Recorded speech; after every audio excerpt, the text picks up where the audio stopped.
All right. It was frozen on my end. Sorry. I was like, you What? froze, bro. Yeah. What is up, Elevation Nation? We got another episode for you today or tonight, whenever you're listening to the podcast. Special guest Jahleane Dolne joins Elevation Nation. Jahleane is growing her following all around career and mindset coaching on TikTok. I know you're like in the tens of thousands of followers right now, Jahleane, which is sweet. I need to get all the advice from you about how to do that. But Sam and I are pumped for this conversation. Obviously, career and mindset is something Sam and I love to talk about. So let's get it started. Welcome, Jahleane. How's it going? Oh my God, it's going so well. Thank you so much for having me. I'm very excited to be here. I am very, very excited. If I could get off mute, that's how excited I am. I think Jolene, you kind of just mentioned it before we started, but like attracts like, hmm which I think is one amazing and special and one part of Elevation Nation is we love to bring like-minded elevators together because we do think we are all united by this unique mindset that we share, and we'll get into that in a bit.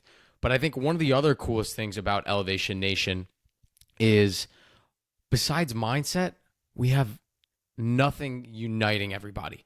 We come Right. from different backgrounds, different communities, different worlds across the country, different career paths. And I think that's one thing that maybe is a little bit unique with what we're trying to do with Elevation Nation and why I'm so excited to get to know you a little bit more is people with like-minded mindsets can get together and help each other grow, but it's even more powerful when they come from totally different backgrounds and have different perspectives on life. And so I'm really excited to dig into some of the things that we do have in common with our mindset, which I know you're all about figuring out your 20s, which hmm I'm getting older and that 20s is now close-ish to becoming 30s, and that's freaking me out, so we can talk about that. But figuring out young adulthood is what we've now rebranded it to as we've gotten older. And I know that's core to your identity. So I'm just really excited to learn a little bit more about your story, share that story with Elevation Nation. And God only knows we're going to share a ton of tips on conquering young adulthood. So I'm excited to get into all that. No, I'm super excited for it. And I love the whole like attracts like, mantra and that way that we're basically going about life. Just because when you are paving your own way and you're in your own 20s, like when you're able to have people who are similar to you, it just makes the whole experience less confusing. Yeah, I feel like when I first started out of college, I remember feeling like I was so different than Mhm. everyone I came in contact with because you're like in this little bubble, right? And then you go Yeah. out into the real world and then you're just like, wow, I got to find these people again who are Mhm. like-minded. And thankfully through Elevation Nation, Sam and I have found a lot of like-minded people, so I'm not Mhm. feeling as lost. But Jolene, it is Elevation Nation. Mhm. And I don't know if you listen to any podcast, or maybe you listen to all 242 we've done. But we do ask every single person, because it is Elevation Nation, what their elevator pitch is. So we want to give you a moment. Tell the people who you are. All right. Well, hi, I'm Jahleane, and I am a Gen Z speaker, coach, and creator focused on helping Gen Z and millennials take up space in their life and career. So I basically do that through personal growth and career content and so on. Clean, concise. I love it. A little insight into you. And of course, that's now what you've kind of branded as and developed. And we're going to get into all of that. But I know that there's a deep story behind wanting to help people. And Mhm. that's where our kind of drive for Elevation Nation came from. So I'll tell you this quick story if Parker didn't already tell you when you guys were hanging out without me. But essentially we started Elevation Nation because I graduated with Parker from University of Maryland and thought I had my shit together, for lack of a better term.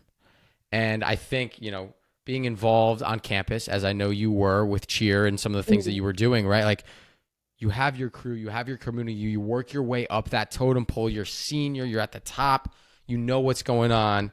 And you're like, all right, I did everything right. This is how it's supposed to feel. I worked my way up to here. And I think for me, the scariest part was graduating. I was excited for the real world, but you hit that corporate world and you realize how low on the totem pole you are Mhm. and that it's not like 4 years to get to the top of the totem pole, like college. Or I should be saying top of the cheer pyramid here. I'm really missing on an opportunity for that. I'm sorry. Right, top of the pyramid, and I realized that it was like 40 years to get to the top, and I had like a serious freak out moment of like, what am I doing with my life? And I think for our generation who is now exposed to so many alternative ways to live their life, but also so many, and we talked to Gigi Robinson, one of our mutual friends in Elevators, about this, which was some of the negatives that come with social media and how everyone's portraying such a beautiful life. And that kind of bubbled up for me into having a serious freak out and not knowing who I was at my core and what I wanted to do. And so Elevation Nation was grown from that necessity of being like, I'm a 20-something-year-old person who I think I want to do more in this world. I'm not satisfied with just like being miserable in life and not knowing where I'm going. And so that's kind of what grew Elevation Nation, was having that realization. So that's why we started this. Why did you get into kind of helping people navigate their 20s? Yeah, I think I went through very similar circumstances Yeah. as you, Sam and Parker. So basically, it started. The peak of it was when I was in my last quarter of college and I tore my ACL, and I had to move home. I was a cheerleader in college, so I tore it there, and I had made plans to stay with my friends in California, but then 30 minutes later, I tore my ACL. So I had to move home to Alabama, which my parents had moved to. Like, I never actually lived there. And I was in this whole new environment. I'm fresh out of college. It was about 4 years ago now. And I just didn't really understand like what the next step was. Like you mentioned, we climb the totem pole of being in college and we know our way around. And then all of a sudden we're sort of thrust into this world where we don't necessarily know what the next step is, but it's so expansive at the same time because there's so much opportunity and there's so many different ways that we can go. So what really made me want to start sharing content and helping other people take up space was because during that time when I was recouping from my ACL and I was working a job, it didn't actually align with me. So I left that job and I started reading a bunch of personal development books, trying to figure out who am I and going through this phase of self-discovery. And I thought to myself, I must not be the only person going through this. I've always loved personal development work and I wanted to sort of have that community to share my learnings with. So I started posting on TikTok and I started a blog, and then things just sort of grew from there. I know that you mentioned a little bit earlier is like one thing that connects to everybody is the mindset that we have. And I didn't have a community in Alabama because I was by myself. My friends were back in California. This was before I moved to New York. So I saw the potential of TikTok, of how people are growing, and I thought this is how I can grow a community myself. So that was sort of my origin story. Of course, it's not fun tearing an ACL, and it's not fun like moving to a whole new city after graduation, but that's how it happened for me, and I'm happy with the way it's unfolded now. It's so nice when you hear stories of people overcoming things like that. Like, I was not a college athlete. I'm not nearly tall enough to be, but I love sports and I played in high school, and so did Parker. And so that resonates with me when something that's so core to your identity, your sport, that you put so much time, and that's really your community of friends, I would assume, is essentially taken away from you, one. And then two, you having to go back and move home to a community that you didn't know anybody. I can imagine that feeling very lonely. And so I think it takes a lot of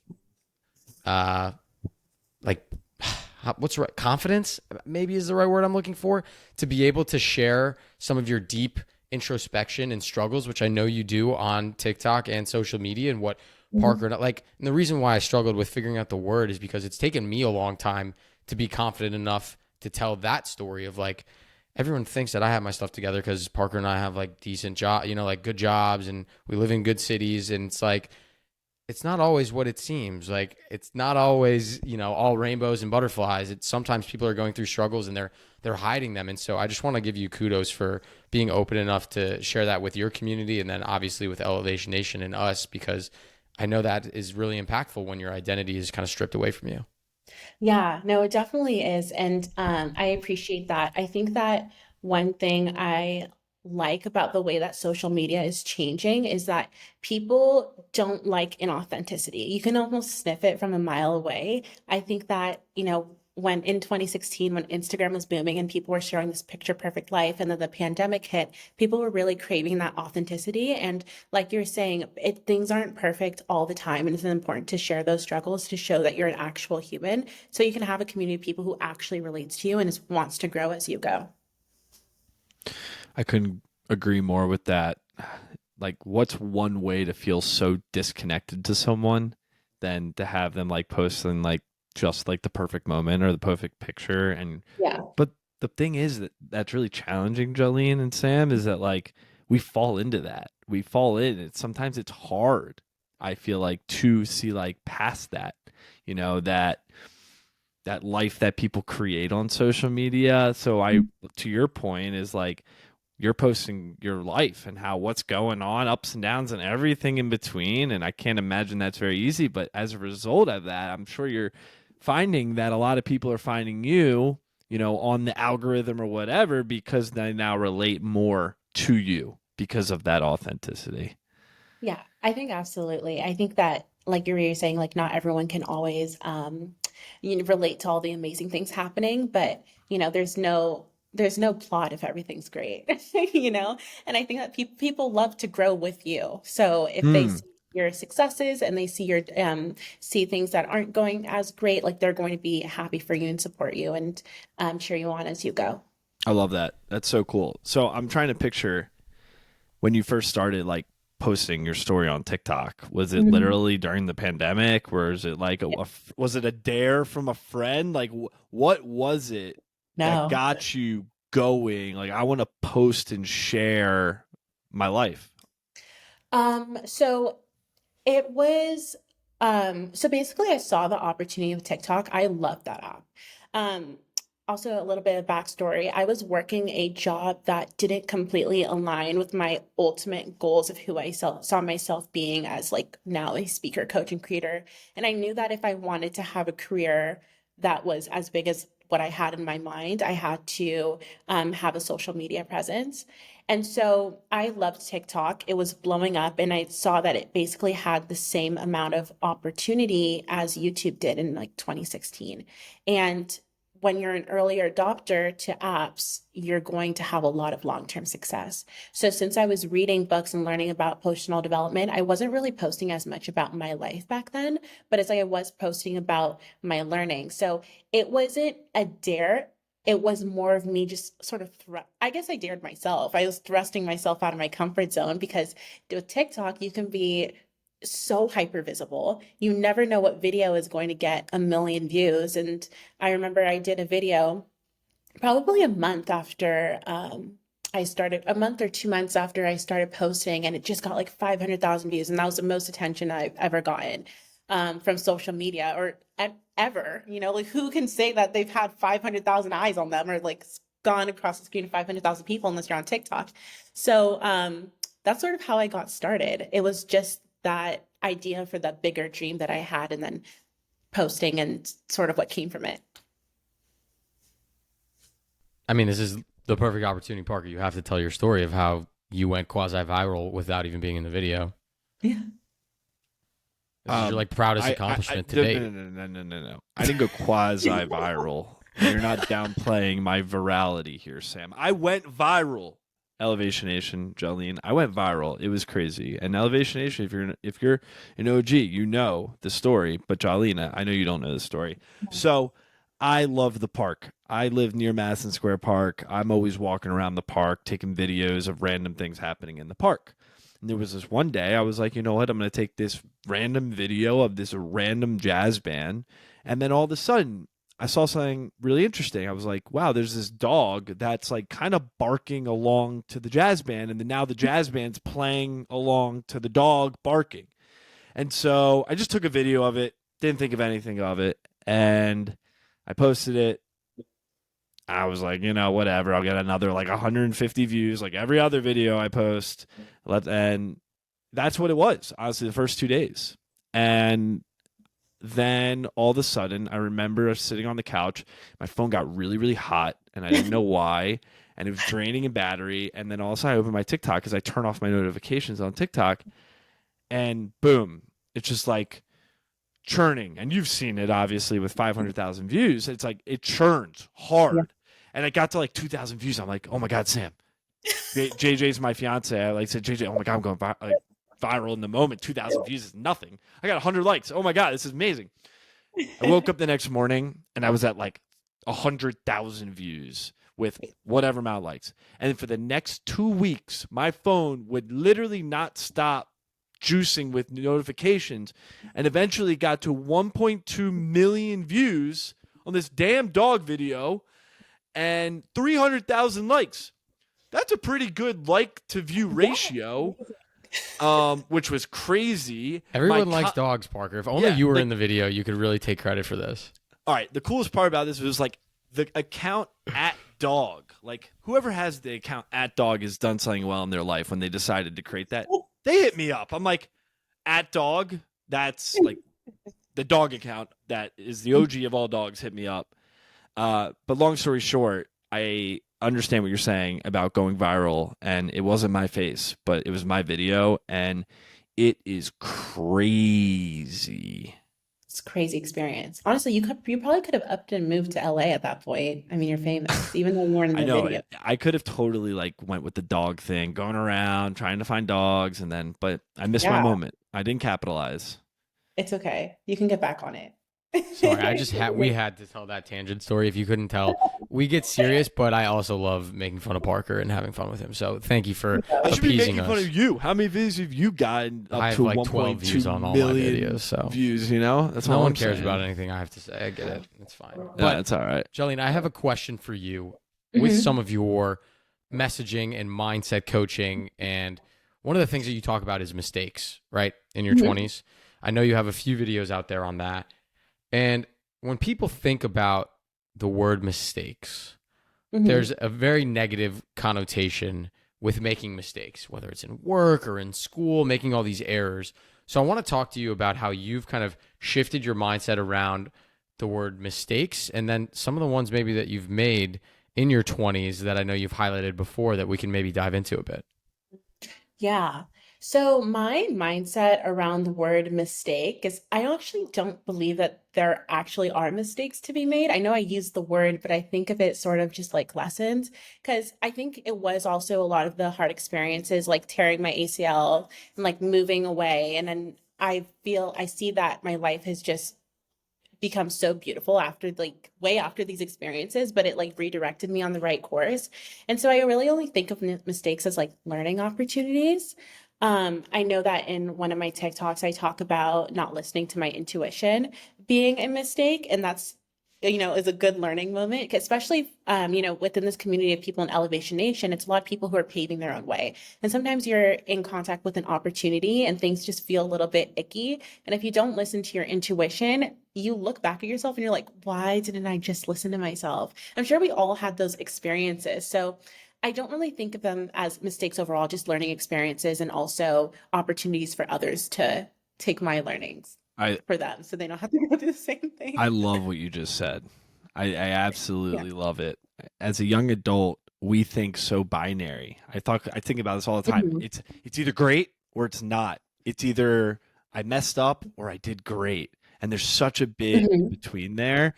And, something that I've found, and I found in myself, and I've seen from other young adults that I've worked with in particular in the office, is like we're so harsh on each other when we feel like we have a mistake. Right. When in reality, okay, you mess up. Something goes wrong. You say the wrong thing. Okay, so you can either think that's a mistake and everything is shit and everything's going to come to an end, whatever, or you take that and you grow from there, and then you understand, and then that's where the true elevation comes from, because you've had the mental fortitude, and we'll talk a lot more about mental fortitude, to understand that, okay, something happened, I learned a lesson, and now I can grow from here. Right.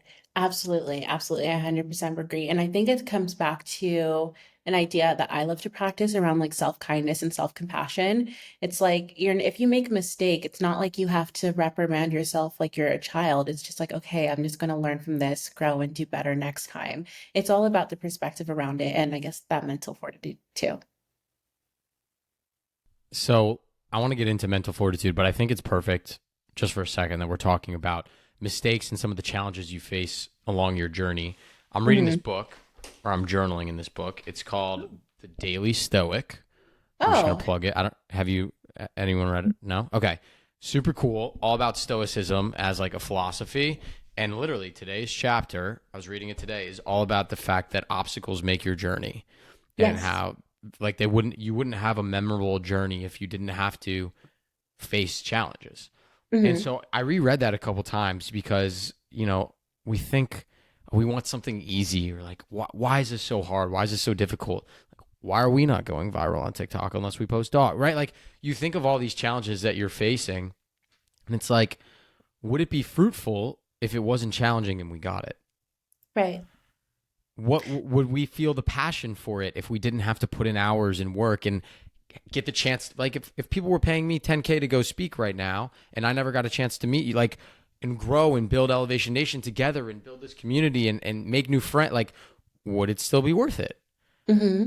I don't know. Like, this is now I'm going to say life's mission, my young life mission, to meet cool people, connect them with other cool people, and learn how to be the best version of myself that I can be. And so, if all of a sudden I snapped overnight and got viral for some silly reason, and then people were paying me to speak, it's like, would that still feel like success to me? Right. I don't know.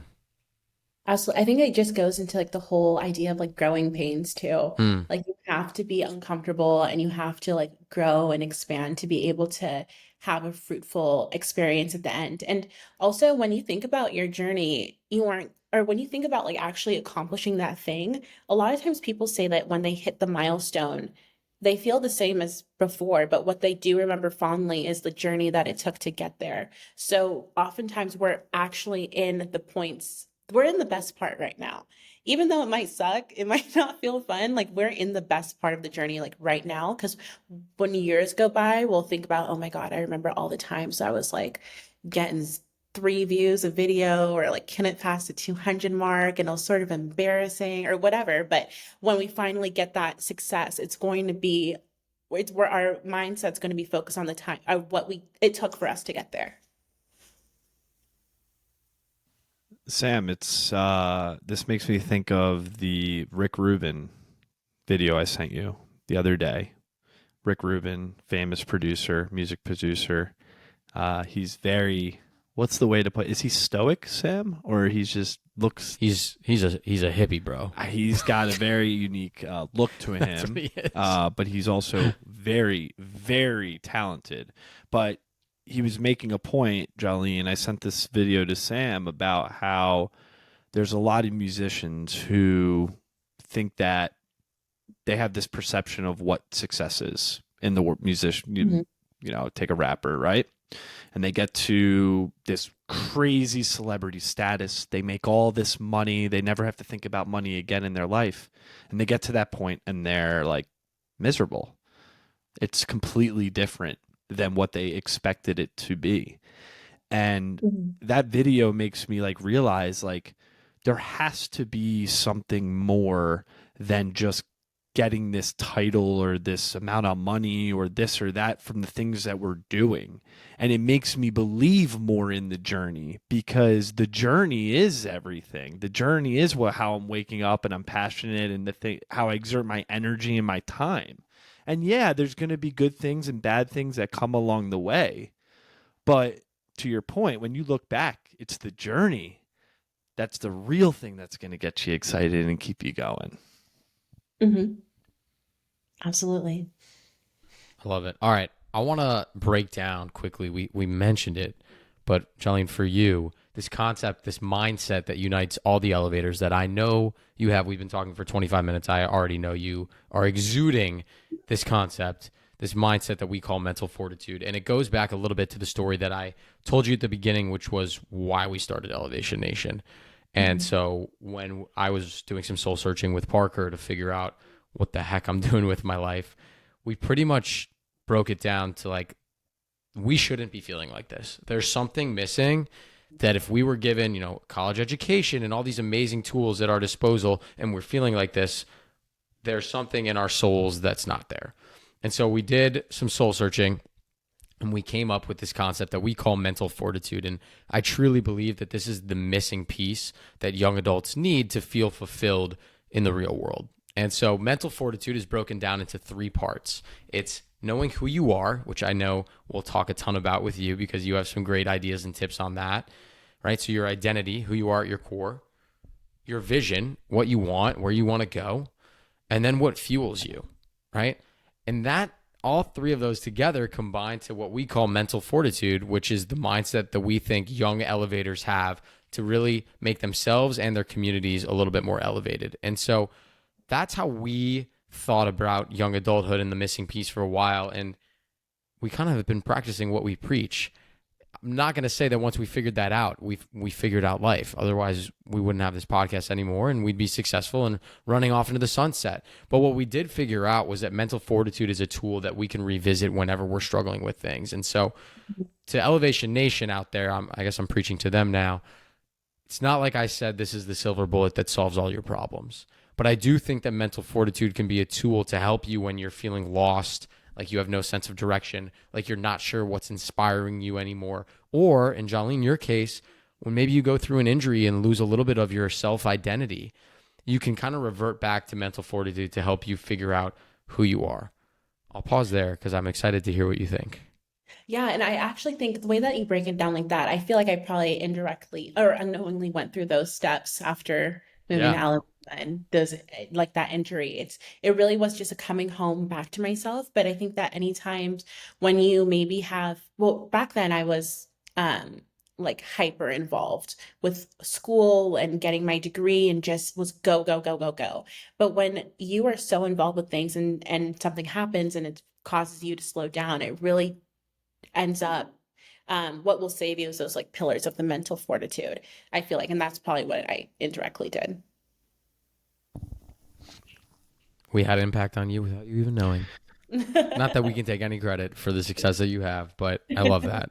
So, Jahleane, you're running your own company these days, right? Like this is full on what you're doing Yeah. every single day, sharing your mindset, sharing your story, but you're also a coach, right? Yes. So, speaker, coach, creator, mostly on the coaching part now. So, for the coaching piece, I help people rewire their subconscious minds to help with that added element of the mindset piece. So let's talk about that. How the hell do you do that? Because that sounds awesome. There are a lot of ways to do it. So basically, you have your conscious mind and your subconscious mind, right? And your subconscious mind runs about 95% of the show. And it doesn't ever forget any single experience that you have. And it forms your identity and the beliefs that you have about yourself. So, we're in a community with like Elevation Nation and people who are paving their own way and going after what they want.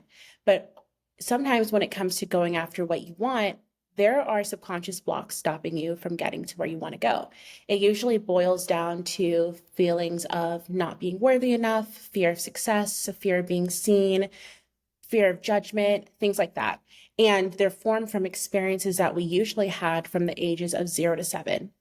So whenever we are going, let's say like you want to start posting on TikTok, there are a lot of people who want to build their personal brands, but they're scared to do so. So it might boil down into one of those fears that I talked a little bit about earlier.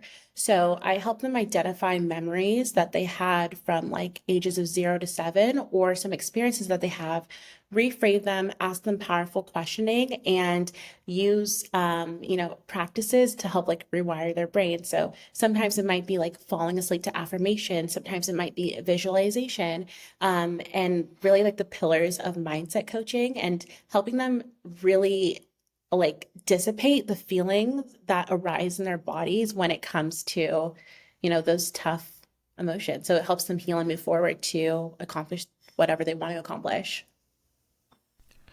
We can get all into this because my favorite class in high school was AP Psych. Like I thought that all this stuff and how your brain works is so cool. But one of those points I thought was very interesting, which was this is really created from ages 0 to 7.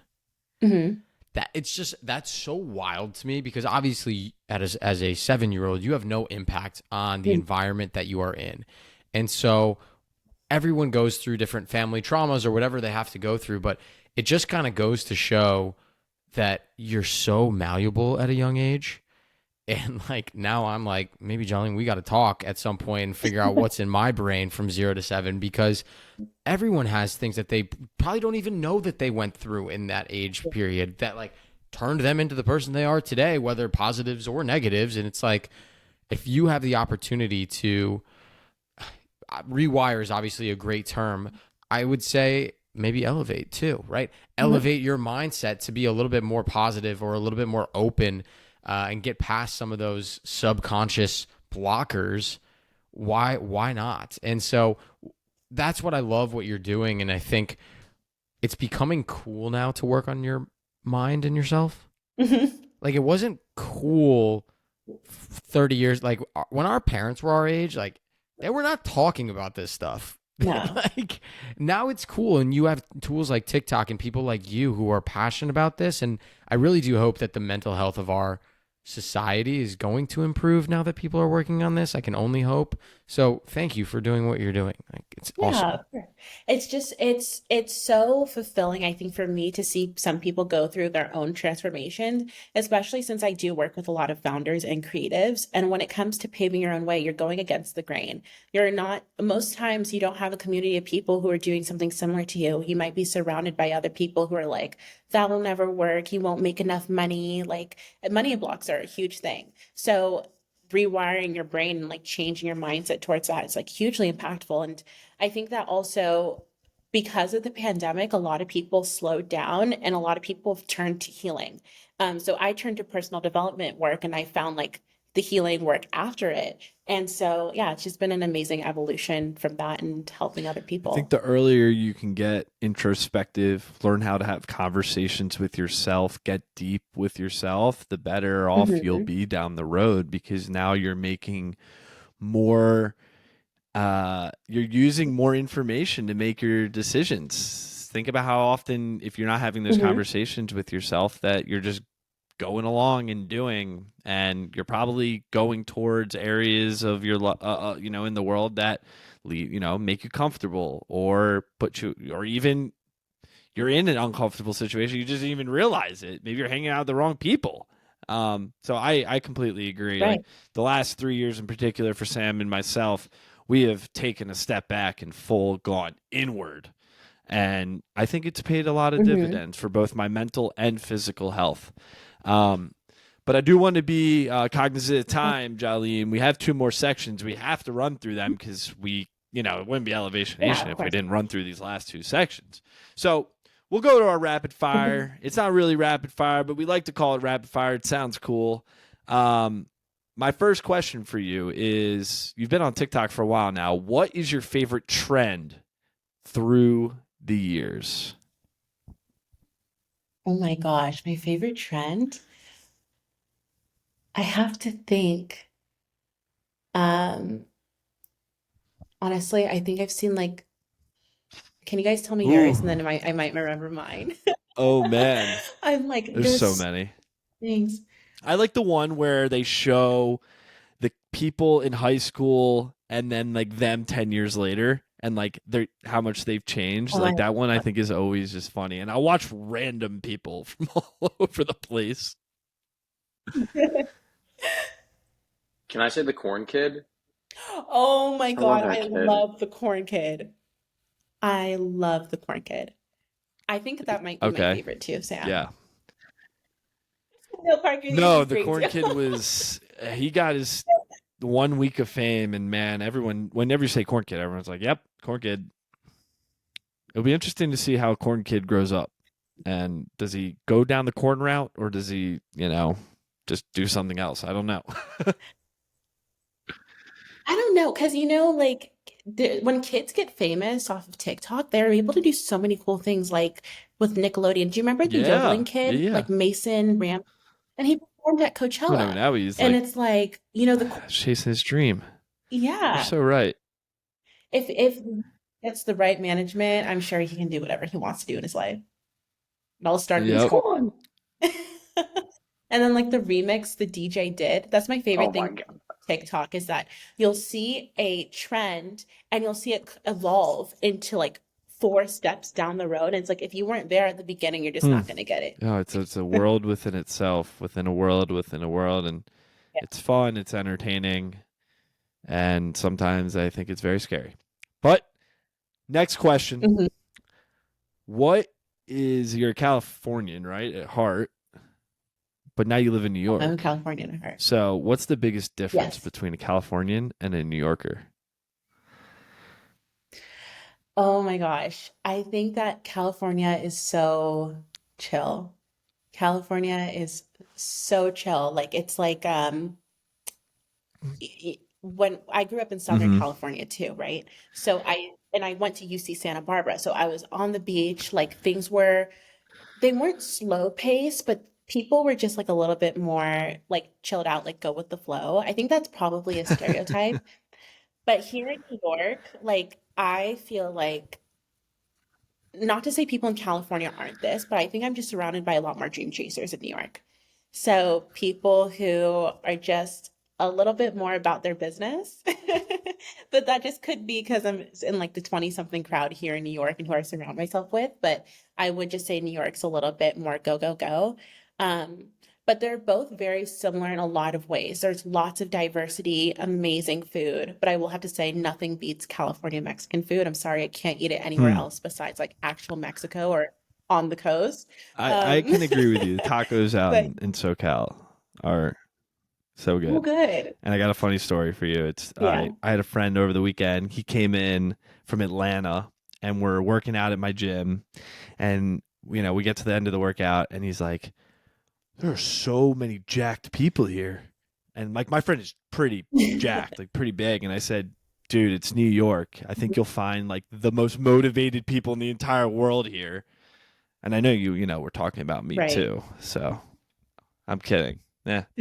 But it's true. It's like New York is like people come here and they're super motivated both in work and other things. And I think I agree. It's interesting to be like surrounded by that. Whereas like in California, it might be completely opposite in some places or not. All right, next question. Last question, rapid fire.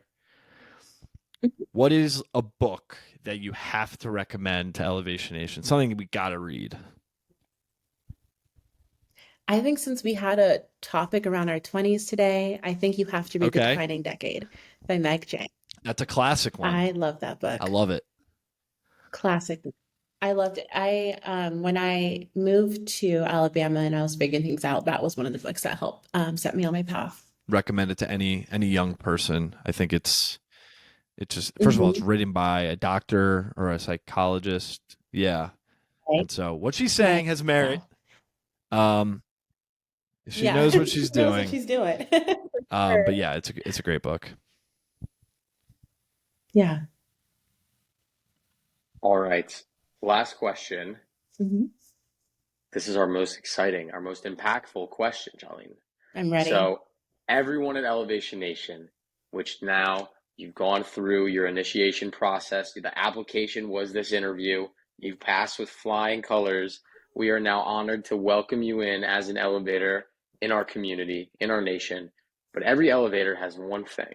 Mhm. It's called your mental motto. I'm repping mine on my shirt. It's something that reminds us of our mental fortitude when we need to just get back to who we are, what we want, and what fuels us. So, Jahleane, what is your mental motto? Yeah. So I think recently for this phase of my life, it's just been work on expanding your surface area for luck.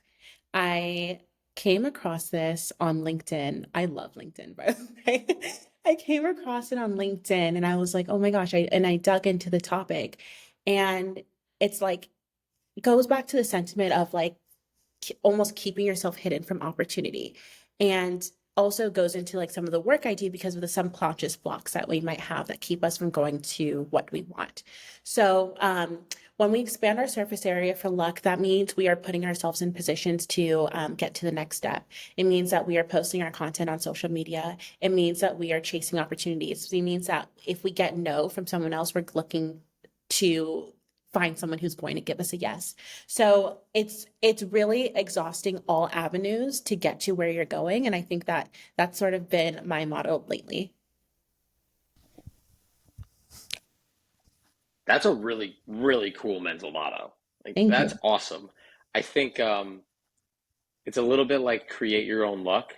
but in like a cooler, unique way. And I Yeah. think that's what we're supposed to do in our 20s. Hmm. You're supposed to plant these seeds that you're not really sure what they're going to turn into, but if you do it with a full heart and wanting to do good for yourself and the community, who knows what's going to happen. So I Right. love that. Thank you for sharing that with us. Yeah, of course.